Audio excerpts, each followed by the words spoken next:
Is evil entropy? Is entropy evil? This was taken from Plato's Republic, Part 11, The Immortality of the Soul and the Rewards of Goodness, 608, verse E to 609, verse A and B. I call anything that harms or destroys a thing evil, and anything that perseveres and benefits it good. I agree. Then hasn't each individual thing its own particular good and evil?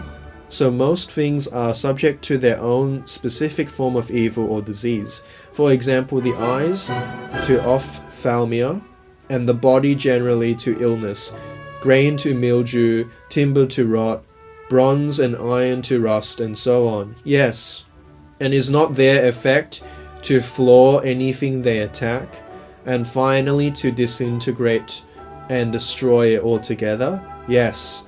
A thing's specific evil or flaw is therefore what destroys it, and nothing else will do so. For what is good is not destructive, nor what is neutral. The point that Socrates is trying to make, Plato, is that even though this is placed in the context of arguing for whether the soul is immortal and able to be corrupted by evil, this quotation is still useful in understanding whether something or someone is immoral if it destroys the thing or someone. It tends to be the case that evil corrupts and leads to ultimate destruction, since, as stated in videos past, injustice is disharmony in the psyche, which breeds further dissatisfaction between one's base desires and moral conscience, and the need for totalizing control breeds tyranny of self and others. If it logically follows that evil destroys, then does time destroy? Could it be that evil and entropy, which is time or the natural progression of ordered states to attain disorder, one and the same? Thus, would it follow that entropy is evil since it brings about destruction? I'll address these two ideas as two separate points. So in regards to morality, does that imply some evils are necessary? I'll expand this further. War is considered to be a moral evil, but was it right for, let's say, Winston Churchill in the Second World War to continue and prolong the fight and struggle against the German Blitzkrieg? Of course, from their perspective, ignoring hindsight bias, the British people were choosing to continue a long and bloody war to which they weren't 100% sure they will win. And some evils are necessary to stop greater evils. Are some evils necessary to stop greater evils?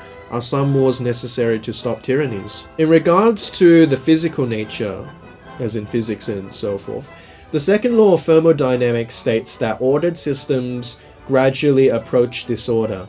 Energy is lost, though never destroyed, according to the first law, becoming thus more evenly spread and distributed throughout the universe. Is that in itself evil? Perhaps. This is because the biological components and complex life forms, such as ourselves, are ordered and self-regulating mechanisms that rely on complex food chains and energy webs, but these eventually lead to destruction and disorder through aging, as the systems used to maintain, for example, telomeres in the protection of chromosomes becomes shorter, or processes in protein production in cells become more prone to errors. Thus, entropy, decay, aging, and dying are evil to us humans and all life, for it leads to the beginning or the begetting of disorder and destruction. I guess I'll leave the thought there. Thanks for watching, and don't forget to like, subscribe, and comment as to what I should be talking about next in regards to philosophy, psychology, history, so on and so forth.